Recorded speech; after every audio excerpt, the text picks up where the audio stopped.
Dr. Vanu, I have seen him as a student, then as a colleague working with me for his MD and thereafter as DM.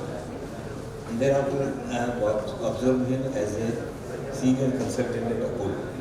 It's my pleasure to introduce Dr. Vanu, who is a gem of the Institute of Medical College, our IMS. He has done his MBBS, MD, DM, all the degrees from this, and now he is heading a very prestigious hospital and is the founder of the obesity clinic at that hospital. Well, he had a very difficult period also, and that is an example of how one can overcome the hurdles of life. He was in Kashmir, he was uprooted suddenly in the night. He has got a call that by morning you should leave Kashmir, and then he came back.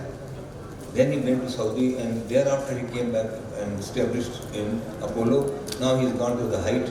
He is now nationally and internationally known figure in the field of endocrinology, diabetology, nutrition, and obesity is his choice. He has written a book also. Well, I had the pleasure of writing the foreword for that book, a book on a thyroid disease with Dr. Jamal Ahmed.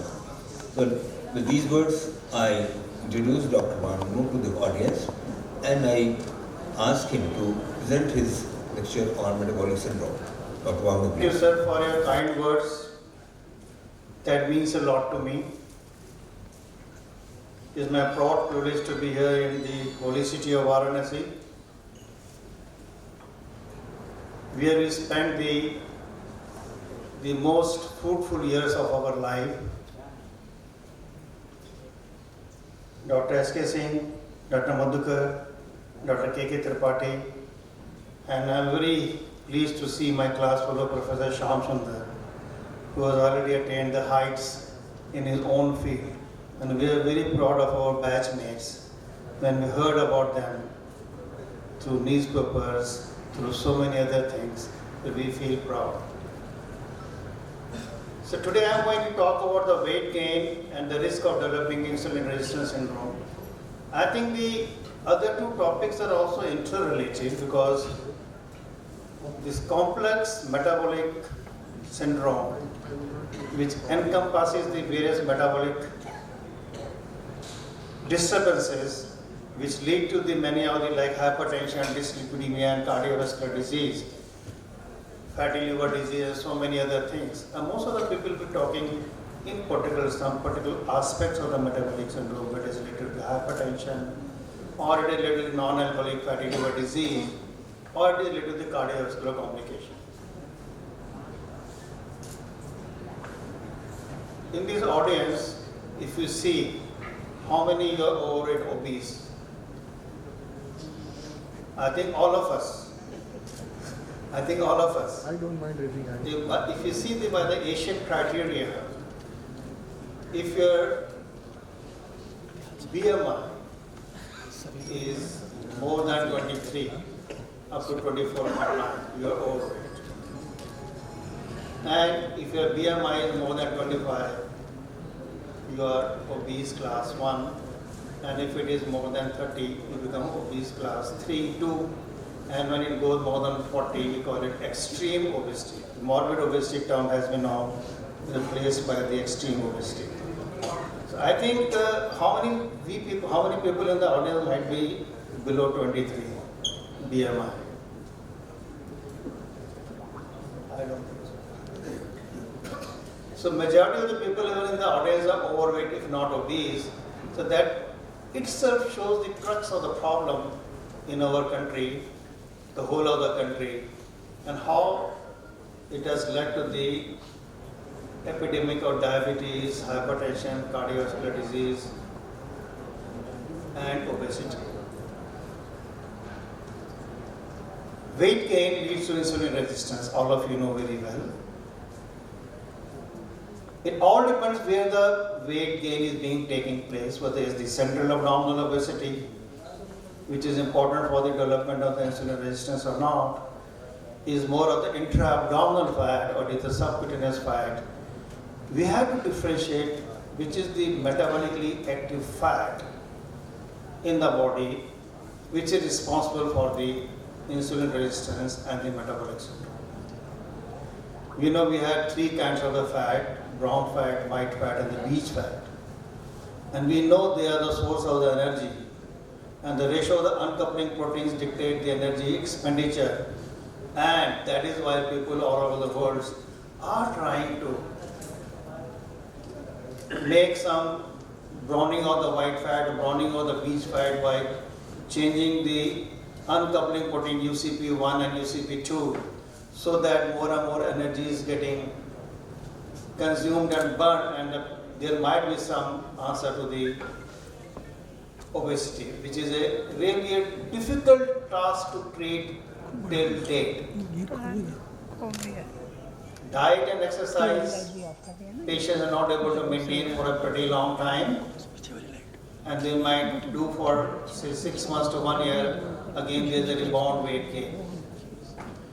Hardly there are few medicines to treat obesity which has been approved by the FDA, and only they have just modest weight loss, 10 to 15% at the most, when you put the patient on the pharmacotherapy. Why I am telling this thing is why weight gain and obesity is important, which is basically the mother of all diseases. Weight gain leads to insulin resistance, and insulin resistance is the main denominator for causing all the consequences of metabolic syndrome. Be it hypertension, dyslipidemia, cardiovascular complications, these are three main important apart from the non-alcoholic fatty liver disease and the other things which I am going to elaborate in my next slides. You can see if you compare the Asian Indians with the blacks and the Caucasians like in US, the Asians are more of abdominal or the central adiposity and less of the subcutaneous fat as compared to the Caucasians, while the blacks have the least intra-abdominal fat, which is the metabolically active fat, and more of subcutaneous, and these are a muscular body, and you can see the intra-abdominal depot, and Asians are born with it. This is sort of a genetic predisposition that Indians are born with central adiposity, despite the BMI may not be so high as compared to the Caucasians. A Caucasian whose BMI may be 127 as compared to Indian patient, but the Indian might be having at least 25% or more intra-abdominal fat as compared to the Caucasians. So this is important example. Maybe we are genetically predisposed. We all know about the thrifty gene hypothesis. We all know the undernutrition, the overnutrition. Both are responsible for giving rise to insulin resistance in Asian Indians. Both undernutrition as well as the overnutrition are responsible for insulin resistance in the childhood and later adulthood. Why this intra-abdominal fat is associated with the increased insulin resistance? If we have decreased intra-abdominal fat and increasing the subcutaneous fat, you have a normal metabolically profile. That means this intra-abdominal fat is not an abnormal fat, it's not highly metabolically active. It gives a normal metabolic milieu and profile in the body, and that includes low triglyceride, normal HDL cholesterol, insulin, increase in the insulin sensitivity, normal glucose tolerance, normal inflammatory and the thrombotic profile, and no metabolic syndrome. Once this fat becomes more and more intra-abdominal deposition of the fat, whether it both increase in the number of adipocytes or increase in the size of the adipocytes, so there is an altered metabolic profile. We call it a sort of an inflammatory response. This is a metabolically active fat, which causes all the disturbances in the metabolic milieu, which leads to the hypertriglyceridemia, low HDL cholesterol, increase in the insulin resistance, glucose intolerance, pro-inflammatory and the pro-thrombotic profile, and leading to the metabolic profile. So in fact, the basic is the weight gain, and weight gain is dependent upon not only on the genetic factors, on the environmental factors, behavior factors, food habits, sedentary lifestyle or active lifestyle, all these are basically combined to have increase in the body weight, weight gain. Weight gain is not only dependent upon your food intake. You might have seen many patients who might be taking a lot of calories, but still they don't gain weight because they have a intact thermogenesis. And they don't have a genes which are responsible for developing obesogenic genes and which are predisposed to develop obesity despite having low caloric intake, doing physical activity, still they tend to gain weight. And many of the obesogenic genes have been already identified and isolated to tell us about some of the genetic causes of the obesity. This is one part of the weight gain and obesity, genetic cause of the obesity. Leptin resistance, all of you know very well. And apart from the other factors or the environmental factors, the eating habits, the presence of food, abundance of the food, which also causes increase in the food intake and the weight gain. Insulin resistance syndrome or the metabolic syndrome leads to the development of many metabolic disturbances, which I told you. Diabetes, dyslipidemia, hypertension, and ultimately accelerated atherosclerosis and increase in the cardiovascular disease. Apart from that, a distinct entity like NASH or NAFLD is directly linked with insulin resistance. If you have more obesity or intra-abdominal fat, increase in the lipolysis, increase in the production of free fatty acids, and they are directly linked with the insulin resistance. And the insulin resistance, because of the altered vascular permeability and the reactivity, impaired fibrinolysis and inducing the many of the pro-inflammatory markers is responsible for the development of all the three important metabolic disturbances in the body: diabetes, dyslipidemia, hypertension, and also NASH. What is the direct link of the NASH with the insulin resistance? That I will also explain in my subsequent slides. If you see the definition of the metabolic syndrome as per the IDF criteria and the NCEP guidelines ATP 3 2001, but as an endocrinologist we usually go for the IDF criteria for the central adiposity.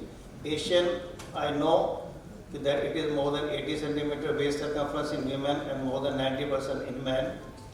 And two or the more following criteria should be met before you label the patient to be having metabolic syndrome. Fasting triglyceride more than 150, HDL cholesterol less than 40 and 50 for men and women, blood pressure more than 130 systolic and more than 85 diastolic, fasting plasma glucose more than 100 milligram of previously diagnosed type 2 diabetes.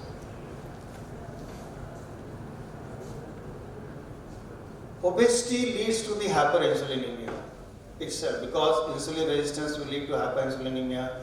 The pancreas has to produce more insulin to keep the blood sugar under normal until the pancreas is able to produce enough insulin or until the sick beta cells are not able to produce enough insulin to maintain the blood sugar, diabetes issue.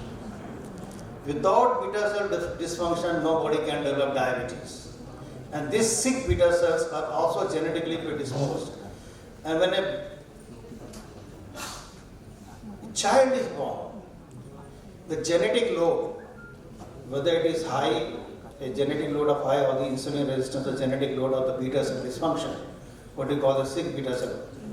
If the genetic load of the sick beta cell or beta cell dysfunction is high, he may develop diabetes very soon, which may overcome the insulin resistance. Or if the genetic load for the insulin resistance is high from the very beginning, so he may go on for many years and develop insulin resistance without glucose intolerance till the beta cell dysfunction are not able to produce enough insulin. So there was a very good debate which came first. Insulin resistance, diabetes or beta cell dysfunction. Whether the beta cell dysfunction came first, whether the insulin resistance came first, it all depends upon the child who is born with these genes and which are responsible for your insulin resistance and the beta cell dysfunction. What I call them sick beta cells. But without sick beta cell, because you won't develop diabetes if you are healthy beta cell, you are able to maintain, you are able to produce enough insulin. So this inherent sick beta cell from the very beginning, which gets manifested on the insulin resistance when the body fails to respond to the insulin resistant patient develop diabetes. So this debate will still go on whether the patient, this insulin resistance and beta cell dysfunction, how equally are important for the development of the diabetes. But one thing is very clear, without beta cell dysfunction, nobody can develop diabetes. Insulin resistance per se may lead to the simple, what they call the glucose intolerance or impaired fasting glucose and impaired glucose tolerance. But clinically manifest diabetes is bound to happen only when the beta cell fails. How weight gain leads to the insulin resistance and resulting insulin resistance syndrome? I think this is a very simple pictorial review. Because the adipocytes, the macrophage gets attracted and gets recruited on the adipocyte, which produces the pro-inflammatory markers and inflammatory markers like interleukin 6 and TNF-alpha 1. And these inflammatory markers basically causes defect in the insulin signaling pathway and also the glut synthesis. So they cause insulin resistance. On the other hand, they also cause circulating free fatty acid to be increased, leading to the atherogenic dyslipidemia and causing cardiovascular complication. So this, I will tell you, that is sort of an inflammatory response, or is a diabetes an inflammatory disease itself. Is a vascular inflammatory response in response to the increase in the lipolysis because of excess of visceral fat. And this all occur because of the recruitment of the macrophage attraction towards the adipocyte, and then they release the inflammatory cytokines, which in turn causes the insulin resistance and hyperinsulinemia, hypertriglyceridemia, and apolipoprotein B. Weight gain and diabetes is directly parallel to the body mass index, as well as about the weight quartiles, whether the weight is between less than 5 kg, 5 to 10 kg, or more than 10 kg. Higher the weight quartile, the higher the incidence relative risk of the development of the diabetes. Similarly, on the right-hand panel, you can see the risk of diabetes using BMI. As the BMI proportionally increases, the incidence of relative risk of diabetes also increases in our population. So we talked about the weight gain and the insulin resistance. And we talked about the insulin resistance and how the diabetes takes place because of this inflammatory response. Now coming to the weight gain and hypertension, what is the link? The risk of developing high blood pressure is 2 to 6 times higher in overweight than in normal weight persons. In the Framingham heart study, the weight increase of 10% predicted rise in blood pressure of 7 millimeter of mercury. Weight gain during adult diabetes responds for much of the rise in the blood pressure seen with aging. And you can see on the right hand panel the exact mechanism by which the RAS activation contribute to the waist-related hypertension. Apart from this, you have sympathetic overactivity. On the right hand panel is the increased SNS activation because of the increased leptin resistance. And this RAS activation causes sodium reabsorption, the renal vasodilation, volume expansion, and the arterial hypertension. And on the other hand, the renal medullary compression is also responsible for the sodium reabsorption and the renal vasodilation. So altered vascular structure, increased salt sensitivity, increased insulin resistance, increased SNS activity, and then of course the increased RAS activity all are linked together for the development of the hypertension just purely because of the weight gain. The second part I told you, apart from the diabetes, hypertension, was the dyslipidemia. Now how the weight gain is directly linked with the dyslipidemia? I think this slide you have seen a number of times. This is MBBS slide or the MD slide, where the cholesterol transport system is being shown beautifully. And you may see how the liver produces triglyceride, and the triglyceride all in the VLDL, how the VLDL gets converted either into the LDL or into the HDL, and how the cholesterol is reversely transported back into the VLDL. So ultimately, it causes increase in the triglyceride, low HDL, and increase in the what we call the small dense LDL particles, the LDL, which are oxidized to the small dense LDL particles.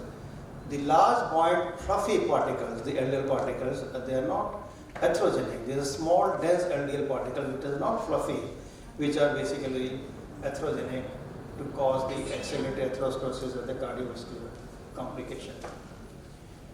The fourth component I told you as a separate apart from the hypertension, dyslipidemia and diabetes was the increased recognition of the non-alcoholic fatty liver disease as the hepatic manifestation of the metabolic syndrome or the insulin resistance. There are many papers, many literature, they have directly linked the metabolic syndrome with the NAFLD, and if the patient is having NAFLD from the very beginning, we can presume or can think that later this patient is bound to get diabetes or the glucose intolerance. We may say even maybe this is a genetic marker for the future development of diabetes. Hepatic fat content, if you are able to do that, so that may be the future forerunner of the development of diabetes. NAFLD is also linked to the insulin resistance, the weight gain. This is a sort of a vicious cycle. Insulin resistance leads to NAFLD, and this itself causes the patient to get prone into development of the type 2 diabetes or the cardiovascular disease. The fourth component is the OSA, which somebody else will also be talking. I may not be giving in detail about the OSA. Obesity, weight gain, and OSA are all linked together. OSA itself may cause intermittent hypoxia, increasing the oxidative stress. Itself may cause insulin resistance. Recurrent arousals, sympathetic activation, daytime sleepiness will also cause insulin resistance. The patients who are OSA, obese, they are more prone to develop diabetes. And patients who are diabetes or obese are also associated with the OSA. So this is again a direct link with the OSA and the development of diabetes. And finally, how the insulin resistance lead to the cardiovascular complication. All the metabolic disturbances, whether it's the hypertension, dyslipidemia, NAFLD, everything directly culminates into the cardiovascular events later on. Hypertension, abdominal obesity, hyperinsulinemia, diabetes, hypercoagulable state, dyslipidemia, they lead to the accelerated atherosclerosis, endothelial dysfunction. Endothelial dysfunction, nothing, is a kind of increase in the oxidative stress. It's a kind of a shear stress which strips off the endothelium as a common explanation if you want to give you how the endothelium dysfunction takes place. And we know the mitochondria is the energy storage of the body, and how the mitochondria plays an important role in the energy regulation. And most of the what we call the advanced glycation end products and the receptor of the advanced glycation end products, which are involved in the production of the oxidative stress in the mitochondria, which is responsible for all the inflammatory signals later on. And if we can somehow develop some of the antagonists which can reduce the concentration of the RAGE, the receptor on the advanced glycation protein, we can reduce the oxidative stress and the future development of metabolic syndrome, diabetes, and other things. So ultimately, in short, the weight gain, insulin resistance is associated with increased CV diseases and the mortality. And these are the most other studies which have shown that the BMI directly correlates, is a proportional increase in the risk of the cardiovascular disease as the BMI increases. And last, the million-dollar questions. We know the weight gain causes insulin resistance. Insulin resistance leads to the metabolic syndrome and so many other metabolic disturbances. Can insulin syndrome be prevented or not? Either we have to reduce the insulin resistance and we have to reduce the weight. Both has to go together. Healthy eating, avoid junks, calorie restriction, portion size, eat on time, and regular physical activity. But how long? How long the We can give advice, but it is difficult to follow the advice for a long time. But these are the some of the things which we can do for the patient and tell them at least you can prevent the development of diabetes. So when we ate today sumptuous lunch, so most of us had both of the things, the desserts as well as the normal food what the Indians eat, and it adds to the calories.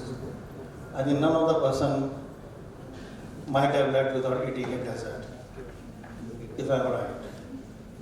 So it is easy to say, but it is very difficult to basically practice in real terms when you treat the patient. So I will end here with the take-home message basically that weight gain is the mother of all diseases. Be it diabetes, obesity, hypertension, dyslipidemia, OSA, non-alcoholic fatty liver disease, and not the least the cardiovascular complication, because majority of the diabetes, more than 80% die because of the cardiovascular complication. We might not die because of the microvascular complication, but the macrovascular complications are very, very, very, very important. And recently, last word, the gut microbiota is also one of the important factors for the pathogenesis of type 2 diabetes. During the human evolution, when the child is born, depending on the cesarean section or depending on the vaginal delivery, the baby is getting the microbiota depending on the type of delivery he is getting.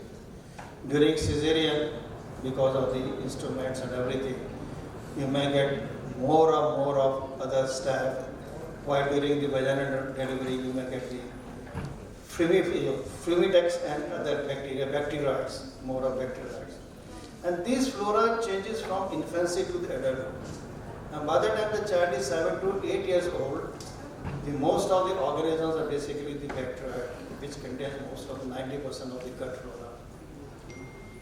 And these bacteria, if they become more and more, the endothelial cells have tight junctions of the cell because of the increased mucin production.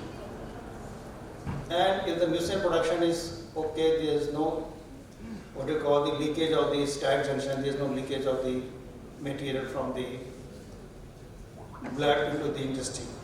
So this mucin production is less, is because of the bacterial production is less. They may cause the tight junction to release some of the inflammatory markers to cause diabetes. That has recently been basically thought gut microbiota as one of the important pathogenic mechanisms. I think Dr. S.K. Singh has also had some work on gut microbiota. There's something, some H. pylori something. Not for that for the atherosclerosis. We had certain studies from the South Indian, from the Dr. Sheshadri, who has published in South Asian the prevalence of the bacteria at the gut microbiota as one of the causative organisms for the development of type 2 diabetes. Thank you very much.